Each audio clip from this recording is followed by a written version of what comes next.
সংগ্রাম। দক্ষিণ 24 পরগনা এবং কলকাতার সমস্ত প্রার্থীদের সমর্থনে আজকে এই যে সোনারপুরের ঐতিহাসিক জনসভা, তাতে উপস্থিত আছেন বিশ্বের সর্বাধিক লোকপ্রিয় নেতা, ভারতবর্ষের যশস্বী প্রধানমন্ত্রী শ্রী নরেন্দ্র মোদী, এই দুই জেলার সভাপতি শ্রী শঙ্কর সিকদার, সুনীপ দাস, দিল্লির স্বনামধন্য সাংসদ রমেশ বিদুরি এবং তার সঙ্গে সঙ্গে তিনি বড় সাংগঠনিক নেতা। এর সঙ্গে আছেন ঝাড়খণ্ডের দীনেশ আনন্দ গোস্বামী এবং সমস্ত প্রার্থীগণ। আমাদের জঙ্গলমহলে প্রথম 2 দফার ভোট হয়ে গেছে। 2 দফার ভোটে তৃণমূলকে আমরা তুফানের হাওয়াতে উড়িয়ে দিয়েছি। সেই তৃণমূল এখন বঙ্গোপসাগরের দিকে চলেছে, বঙ্গোপসাগরের দিকে গেছে। বঙ্গোপসাগরে আমরা তাদেরকে ডুবিয়ে দেব। যে 1 তারিখ নির্বাচন গেছে, 27 মার্চ যে নির্বাচন হয়েছে, সেখানে তৃণমূল ভোট লুট করতে পারেনি। আগের দিন রাত্রেই আমরা সমস্ত পঞ্চায়েত যত ম্যারেজ হল ছিল সেখান থেকে তাদেরকে একেবারে টাইট করে দিয়েছি, দূর করে দিয়েছি। মানুষ নিজের ভোট নিজে দিতে পারছে, তাই দিদির মাথা গন্ডগোল হয়ে গেছে। আপনারা তো জানেন, দিদি পায়ে প্লাস্টার বেঁধে ফুটবল খেলার নাটক করছেন, অনেক ছবি বেরিয়েছে। আর 1 তারিখে আতঙ্কে ভয়ে নন্দীগ্রামে বুথে গিয়ে ধর্ণা দিয়েছেন। তাই আপনাদের বিশ্বাস করতে হবে, বিশ্বাস রাখবেন, ভারতীয় জনতা পার্টির সরকার পশ্চিম বাংলায় হবে লক্ষ্য সোনার বাংলা গড়ার জন্য। তাই আপনারা সবাই একসঙ্গে বলুন। আমি বলবো কাটমানির খেলা একটার পর একটা বলবো, আপনারা বলবেন চলবে না। কাটমানির খেলা, জোরে জোরে কাটমানির খেলা, তোলাবাজির খেলা, কয়লা চুরির খেলা, বালু চুরির খেলা, পাথর চুরির খেলা, কৃষকের সম্মান নিধি না দেওয়ার খেলা। আপনারা ভাই সবাই মিলে নিশ্চিত করে এই দক্ষিণ 24 পরগনাতেও ভারতীয় জনতা পার্টির যে ঝড়, সেই ঝড় নিয়ে তুলতে হবে। তাই আপনারা যার কথা শোনার জন্য অপেক্ষা করছেন, তাকে আমি আহ্বান করব, তার কথা শোনার জন্য আমি বর্তমানে আমার কথার বিরাম দিচ্ছি। সবাই একসঙ্গে বন্দে মাতরম বলবেন একবার জোরে। যত জোরে বলবেন তত জোরে আপনাদের যে উৎসাহ উদ্দীপনা তা সমস্ত মানুষকে উদ্দীপিত করবে। আমি বন্দে বলার পরে মাতরম বলবেন, বন্দে, জোরে জোরে বন্দে, বন্দে, বন্দে, বন্দে, বন্দে, বন্দে, বন্দে। নমস্কার, নমস্কার। এবার আমরা ডেকে নেব আমাদের সবার প্রিয় আসানসোলের সাংসদ বাবুল সুপ্রিয় মহাশয়কে।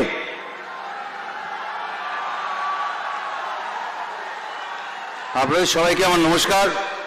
আমি কোনো রকম কথা না বাড়িয়ে আমাদের হৃদয়ের নয়নের মণি, যার দেখানো পথে আমরা পশ্চিমবঙ্গে আসল পরিবর্তন, সোনার বাংলা জয়ের লক্ষ্যে প্রত্যেকটি ফেজে অত্যন্ত দৃঢ়ভাবে এগিয়ে চলেছি তৃণমূলের এই অপশাসন শেষ করতে। সেই মাননীয় প্রধানমন্ত্রী, আমাদের সকলের সর্বোপরি নেতা শ্রী নরেন্দ্র মোদীজিকে, ওনাকে অনুরোধ করব ওনার কথা আমাদের শোনানোর জন্য। প্রধানমন্ত্রীজি।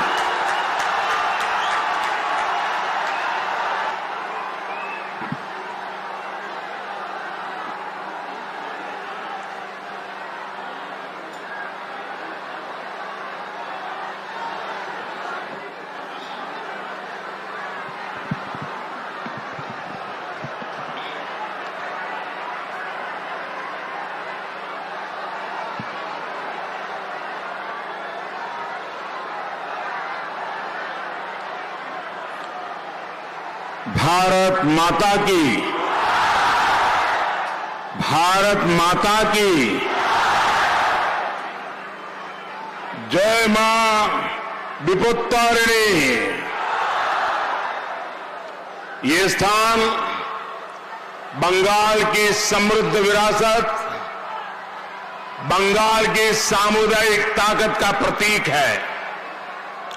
ये स्थान नेताजी सुभाष और शरद चंद्र बोस जी से जुड़ा हुआ है।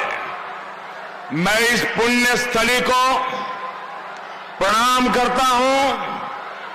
साथियों, इस समय देश नेताजी का 125वीं जयंती मना रहा है। अभी जनवरी में पूरे देश ने उनके जन्म दिवस को पराक्रम दिवस के रूप में मनाया। उस दौरान कोलकाता में भी ऐतिहासिक समारोह हुआ। मैं भी उसमें शामिल हुआ था।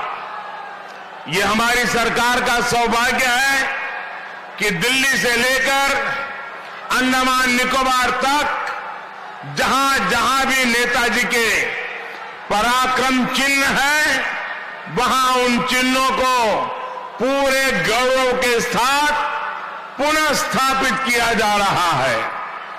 भाइयों और बहनों, नेताजी सुभाष ओडिशा में पैदा हुए। बंगाल ने उन्हें शिक्षा दी, उनका मार्गदर्शन किया, लेकिन उनकी पहचान भारत मां के सपूत के तौर पर है। जब अंग्रेजों ने हमारी एकता में फूट डालने की कोशिश की थी, तो नेताजी सुभाष बाबू ने कहा था, भारत एक है और हर भारतीय की आशाएं, आकांक्षाएं एक जैसी है। आज बहुत पीड़ा होती है जब नेताजी की सोच के बजाय तृणमूल कांग्रेस और ममता दीदी बोयरा गोतो की बात करती है।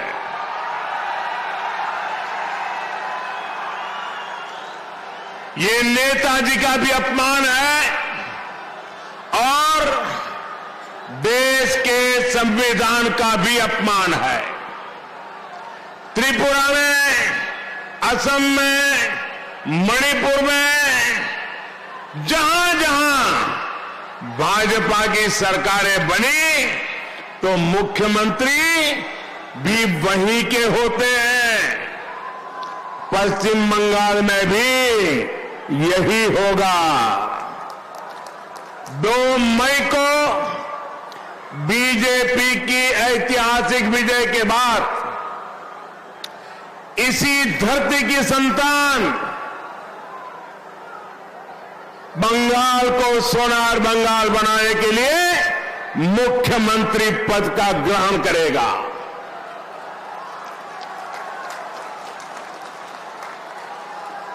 तो फिर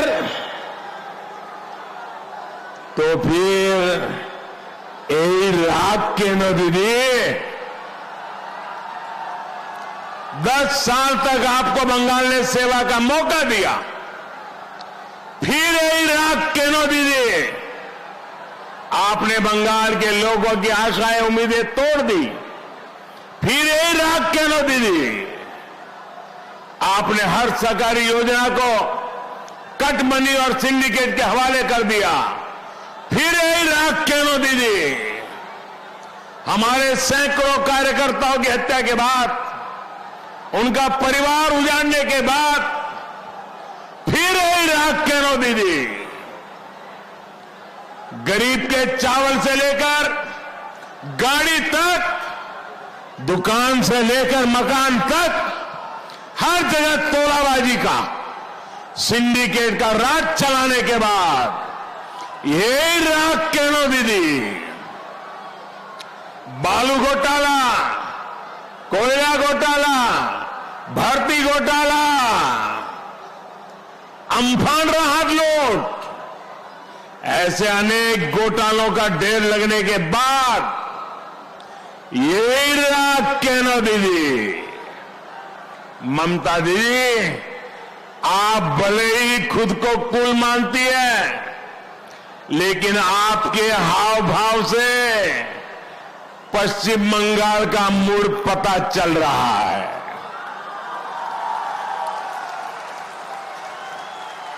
दीदी, छप्पा वोट है, छप्पा वोट, ये छप्पा वोट का मौका नहीं मिल रहा तो आप चुनाव आयोग को गाली दे रही है, सुरक्षा बलों पर सवाल उठा रही है। याद करिए दीदी, 10 साल पहले आप इन्हीं सुरक्षा व्यवस्थाओं पर कितना भरोसा करती थी। इसी चुनाव आयोग ने, इन्हीं सुरक्षा बलों ने, इसी ईवीएम ने आपको 10 साल बंगाल की सेवा करने में आपको अच्छे लगे। दीदी, आप बंगाल की जनता पर विश्वास करिए। ये बंगाल की जनता अपना निर्णय दे चुकी है। ये तय हो गया है कि आपको अब टाका मार कंपनी यानी टीएमसी सहित नबन्ना छोड़कर जाना पड़ेगा। साथियों, मैंने सुना है कि टीएमसी में इन दिनों बहुत बड़ा मंथन चल रहा है। ये मैंने सुना है, मैंने वेरीफाई नहीं किया है। टीएमसी, उसमें जो कुछ भी थोड़े बहुत समझदार बचे हैं, ये समझदार लोग वो सब दीदी ने नंदीग्राम जाने की बड़ी चर्चा कर रहे हैं। उनका कहना है कि ताव में आकर दीदी ने नंदीग्राम जाने का फैसला तो कर लिया, लेकिन ये उनकी बहुत बड़ी गलती साबित हुआ। ये टीएमसी में जो समझदार बच्चे हैं ना, उनकी चर्चा चल रही है। मुझे बताया गया है कि नंदीग्राम में अपनी हार होते देख टीएमसी ने, कुछ लोगों ने तय कर लिया था कि ममता दीदी को दूसरी सीट से भी लड़ाया जाए, लेकिन कुछ समझदार लोगों ने फिर दीदी को स्पष्ट कहा कि उनकी दूसरी बड़ी गलती होगी। कुछ लोग ये भी दीदी को बोले कि बंगाल में दोनों सीटों पर दीदी अगर आप हारोगी तो भविष्य में टीएमसी का एक राजनीतिक दल के तौर पर चलना बिल्कुल मुश्किल हो जाएगा। साथियों, ममता दीदी सही सलाह देने वालों से कम और गलत सलाह देने वालों से ज्यादा गिरी हुई है। गलत सलाह देने वालों ने पहले दीदी को और दीदी की स्कूटी को नंदीग्राम भेजा। अब उन्हीं लोगों ने दीदी का टिकट बंगाल से ही काट दिया है। ये पता नहीं दीदी का हित चाहने वाले लोग हैं या दीदी का अहित चाहने वाले। दीदी की पार्टी अब कह रही है कि दीदी अब वाराणसी से लोकसभा चुनाव लड़ेगी। ये बयान आने के बाद दो बातें स्पष्ट हो जाती हैं, दो बातें साफ हो जाती है। एक तो दीदी ने बंगाल में अपनी पराजय स्वीकार कर ली है। सही है कि नहीं है? तभी तो कोई बाहर जाने की बात करेगा ना भाई। मेरी बात सही है कि नहीं है? अच्छा, दूसरी बात, दीदी अब बंगाल के बाहर अपने के लिए जगह तलाश करने में जुट गई है। अच्छा है, विधानसभा हारने के बाद लोकसभा में जरूर हाथ आजमाइए दीदी। यहां हल्दिया से वाराणसी का जो वाटरवे हमारी सरकार ने विकसित किया है, हो सकता है उसके कारण आपका मन जरा वाराणसी की तरफ मुड़ गया हो। और हां दीदी, मैं आपको कान में एक और बात कहना चाहता हूं। दीदी, मेरे बनारस के लोग, मेरी काशी के लोग, यूपी के लोग इतने बड़े दिल वाले हैं, इतने बड़े दिल वाले हैं कि आपको बाहरी नहीं कहेंगे, आपको टूरिस्ट नहीं कहेंगे, आपको टूरिस्ट गैंग भी नहीं कहेंगे। मेरी काशी के लोगों का दिल भी बंगाल के लोगों की तरह बहुत विशाल है। जैसा आप लोगों का दिल उदार है ना, मेरी काशी के लोगों का दिल भी ऐसा ही उदार है भैया। ये जरूर है कि वहां आपको तिलक वाले लोग बहुत मिलेंगे, चोटी वाले लोग बहुत मिलेंगे। यहां आप जय श्री राम की आवाज से चिढ़ती है, वहां आपको हर 2 मिनट के बाद हर हर महादेव भी सुनने को मिलेगा। दीदी, ओ दीदी,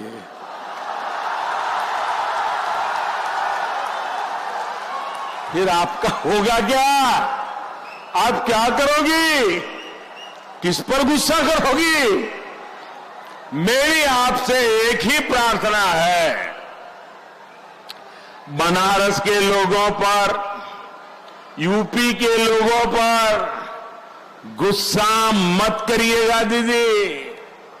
यूपी बनारस के लोगों ने मुझे इतना प्यार दिया है, इतना प्यार दिया है, वो इतने बड़े दिल वाले लोग हैं, वो आपको भी बहुत स्नेह देंगे और आपको दिल्ली भी नहीं जाने देंगे, वही रखेंगे। भाई और बहनों, यहां से कोलकाता बहुत दूर नहीं है। यहां का परिश्रमी मिडिल क्लास दिन भर दफ्तरों में, फैक्ट्रियों में काम करता है, छोटा मोटा हर व्यापारी व्यापार करता है, लेकिन टीएमसी के तोलाबाज उसकी कमाई पर कट लगा देते हैं। टीएमसी के तोलाबाज गरीबों के पेट पर ही लात नहीं मारते, बल्कि उनका राशन भी लूट लेते हैं। अम्फान तूफान के समय याद है ना? अम्फान तूफान याद है ना? अम्फान तूफान के समय केंद्र सरकार ने जो सहायता राशि भेजी, टीएमसी सरकार में उसे भी लूट लिया गया। कोरोना के समय में भी केंद्र सरकार ने गरीब की सबसे ज्यादा चिंता की। बंगाल के गरीबों के लिए 8-9 महीनों तक मुफ्त अनाज केंद्र सरकार ने ही भेजा। 23 लाख मैट्रिक टन चावल, 1 लाख मैट्रिक टन से ज्यादा दाल बीजेपी के नेतृत्व वाली केंद्र सरकार ने बंगाल भेजी। इस पर केंद्र सरकार ने करीब करीब 9,000 करोड़ रुपए खर्च किए। लेकिन हमें पता है ममता सरकार आपको ये मदद भी पूरी तरह सुनिश्चित नहीं कर सकी। केंद्र ने गरीब के लिए जो अनाज भेजा था उसमें भी टीएमसी के तोलाबाजों ने कट लगा दी। सच्चाई ये है कि दीदी राशन नहीं बेचती, दीदी गरीबों का राशन लूट लेती है। दीदी, ओ दीदी,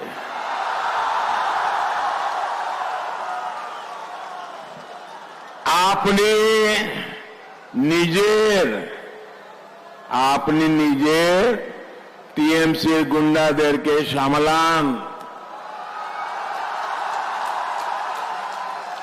ওদেরকে বলেন এখানে মোদি এসছে,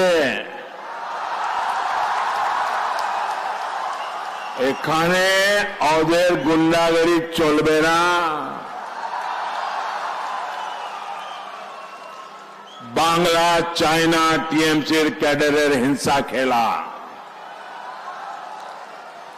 বাংলা চায়না টিএমসির গুন্ডাদের অত্যাচার, বাংলা নিজের মায়েদের শিক্ষা চাই, বাংলা নিজের মেয়েদের সুরক্ষা চাই, বাংলা নিজের মেয়েদের সম্মান চাই, বাংলা নিজের মেয়েদের ন্যায় চাই। ये बार न्याय, ये बार भाजपा, ये बार बीजेपी। साथियों, मैं जब भी यहां के हस्तशिल्पी कलाकारों, कारीगर बहनों से बातचीत करता हूं तो वो मुझे बताती है कि वो जो भी सामान बनाती है उसमें भी तोलाबाजी होती है ना। मुझे लोग बताते, सही बताते हैं ना? जरा आप बताइए ना, सही बताते हैं ना लोग? हाँ, महिलाओं के जो समूह है उनके लिए केंद्र सरकार बिना गारंटी के ऋण देती है। उस ऋण पर भी तोलाबाजों की नजर रहती है। केंद्र सरकार की मुद्रा योजना से महिलाओं को बिजनेस के लिए बिना गारंटी का लोन देश भर में महिलाओं को मिल रहा है। लेकिन पश्चिम बंगाल में इस विषय में काफी सुस्ती है, बहुत पीछे है।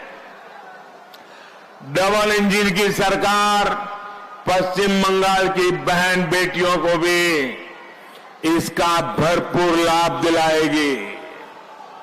केंद्र सरकार गर्भवती महिलाओं के लिए मातृ वंदना योजना के तहत हजारों टका कैश, मुफ्त टीकाकरण, ऐसी अनेक सुविधाएं देती है।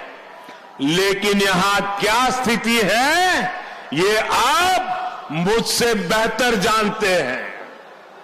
यहां आई बहन बेटियों को आज मैं एक और बात बताना चाहता हूं, जिसे सुनकर मेरी बहनें, मेरी माताएं, बेटियां चौंक जाएगी, हैरान हो जाएगी। केंद्र सरकार महिलाओं के खिलाफ जघन्य अपराधों की जल्द सुनवाई के लिए देश भर में 1000 फास्ट ट्रैक कोर्ट बनवा रही है। लेकिन यहां दीदी की सरकार ने इसकी स्वीकृति ही नहीं दी, फाइल दबाकर बैठ गई। क्या बहन बेटियों को न्याय मिलना चाहिए कि नहीं मिलना चाहिए? बहन बेटियों के साथ दीदी ने अन्याय किया है कि नहीं किया है? ये अपराध है कि नहीं है? बेटियों को मानव तस्करों से बचाने के लिए हर जिले में anti trafficking unit, police station में महिला सहायता डेस्क, ऐसी सुविधाओं के लिए फंड रिलीज किए गए हैं। दीदी की सरकार इन पैसों के साथ भी न्याय नहीं कर रही है। भाई और बहनों, बीते सालों में जो ये निराशा यहां फैलाई गई है, उसी को आशा में बदलना ही तो आशोल परिवर्तन है। आशोल परिवर्तन, कटमनी, बिचौलिए, करप्शन, इनको रोकने का एक बहुत सक्षम माध्यम है डिजिटल इंडिया। इससे टीएमसी को बहुत तकलीफ है, नफरत है, नफरत। टीएमसी यहां जो भी प्रकल्प चलाती है, उसका लाभ टीएमसी के कैडर से ही गुजरता है, जबकि केंद्र की भाजपा सरकार के जो भी प्रकल्प है, उसमें आपका पैसा सीधे आपके बैंक खाते में जाता है। आज गरीब से गरीब को, मध्यम वर्ग को इलाज पर कम से कम खर्च करना पड़े, इसके लिए हर संभव कोशिश केंद्र सरकार कर रही है। जन औषधि केंद्रों के माध्यम से दवाई बहुत सस्ती की गई है। हार्ट स्टेंट, नी सर्जरी के उपकरण, डायालिसिस, सबको सस्ते से सस्ता कैसे हो, इसके लिए लगातार कदम उठा करके उसे सस्ता किया गया है। लेकिन पश्चिम बंगाल में इलाज में भी कटमनी चलता है, कटमनी। यही वजह है दीदी की सरकार आयुष्मान भारत योजना से जुड़ने के बाद वापस हट गई। भाई और बहनों, दीदी की सरकार का रिपोर्ट कार्ड यहां की सड़कों पर दिखता है। राजधानी से सटा हुआ इलाका होने के बावजूद जाम और वाटर लॉगिंग की समस्या यहां आम है। सड़कें पानी से भर जाती हैं, लेकिन घर में साफ पीने का पानी नहीं मिलता, क्योंकि टैंकर माफिया की यही मर्जी है। बंगाल की बीजेपी सरकार आपकी इन सारी समस्याओं का समाधान करेगी। साथियों, केंद्र सरकार इस क्षेत्र में कनेक्टिविटी बढ़ाने के लिए भी लगातार प्रयास कर रही है। ईस्ट वेस्ट मेट्रो कॉरिडोर हो, मेट्रो प्रोजेक्ट हो, Kolkata Siliguri national highway project हो, ऐसी अनेक परियोजनाएं यहां लोगों का समय बचाएगी और आप लोगों का पैसा भी बचाएगी। और भाइयों बहनों, 2 मई को डबल इंजन की सरकार बनने के बाद ये काम और तेजी से होगा। भाई और बहनों, यहां की धरती ने द्वारकानाथ विद्याभूषण जी, राम नारायण तर्करत्न जी, नौवी चंद्र दास जी, चिंतामणिकर जी और भारत के महान फिल्म निर्देशक सत्यजीत रे जैसे विद्वान और क्रिएटिव लोग देश को दिए हैं। इसलिए बांग्ला साहित्य, बांग्ला सिनेमा का ये केंद्र इससे बहुत बेहतर डिजर्व करता है। मैं पश्चिम बंगाल के कला प्रेमियों, हर क्रिएटिव साथी को आश्वस्त करूंगा कि बंगाल की बीजेपी सरकार बांग्ला साहित्य, बांग्ला सिनेमा और यहां की धरोहरों के संरक्षण के लिए सकारात्मक माहौल बनाएगी, इस दिशा में तेजी से काम करेगी। इसके लिए यहां कानून का राज स्थापित होना बहुत जरूरी है। भय मुक्त बंगाल का होना अनिवार्य है। कला और संस्कृति बम बंदूक के साए में फल फूल नहीं सकती। भय मुक्त बंगाल के लिए कमल का फूल, पौधा फूल खिलना जरूरी है। सोनार बांग्ला का है विश्वास, डबल इंजन से डबल विकास। आप कमल का फूल खिलाएंगे, भारी संख्या में मतदान करने जाएंगे, घर घर से निकलेंगे। देखिए, पहले दौर का मतदान हुआ, दूसरे वालों ने उसका रिकॉर्ड ब्रेक कर दिया। अब तीसरे वालों की बारी है। आपने पहले और दूसरे मतदान का भी रिकॉर्ड ब्रेक करना है। करोगे? करोगे? दोनों हाथ ऊपर करके मुझे बताओ, करोगे? घर घर जाओगे, मतदाताओं को मिलोगे, सुबह सुबह मतदान करवाओगे? भाइयों बहनों, भाजपा के हर उम्मीदवार को भारी मत से जिताइएगा और बंगाल में बीजेपी की सरकार बना करके बंगाल को इन संकटों से मुक्त कराइए। हम लोग आपकी सेवा के लिए प्रतिबद्ध हैं। मेरे साथ पूरी ताकत से बोलिए, भारत माता की। आवाज पूरे बंगाल में गूंजनी चाहिए।